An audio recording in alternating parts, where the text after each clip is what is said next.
لو انتي من الناس اللي ما بتحبش تقف في المطبخ كتير في الحر وبتزهق جدا وهي واقفة في المطبخ وعايزة اكلات سريعة جدا ومنجزة، والاكلات دي كمان يكون طعمها حلو ومميز، يبقى الفيديو ده ليكي. الفيديو ده انا جمعتلك فيه 7 وصفات، ملخص كامل ل7 وصفات، هيكونوا وصفات بسيطة، في منهم الافكار الجديدة السريعة السهلة، وفي كمان الوصفات اللي ما تخليناش نقف كتير في المطبخ. منيو بسيط سهل بس بجد أكلات تشرفك، سواء كان للبيت أو قدام الضيوف كمان. تعالوا نشوف وصفات النهاردة هتكون إيه.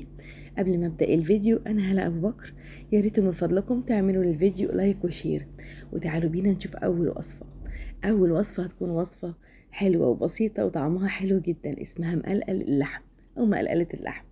حاجة حلوة جميلة سريعة بتتعمل كلها في طاسة واحدة، وأنا من الناس اللي بتفضل جدا في المطبخ في الحر بالذات إن الأكل كله يكون في طاسة واحدة، لأنه ما بيخلينيش أقف كتير طبعا في المطبخ. تعالوا نشوف هنعملها إزاي، وكالعادة نقول بسم الله ونبدأ. صينية عندي على النار وهبدأ أنزل بمعلقتين كبار من السمنة. طبعا هسيب الصينية تسخن كويس جدا. بعد كده هبتدي انزل باللحمه. اللحمه عندي كميتها نص كيلو، تقدري طبعا تضاعفي الكميه براحتك، تقدري تعمليها بكميه اقل. اهم حاجه هنقطع اللحمه مكعبات صغيره جدا،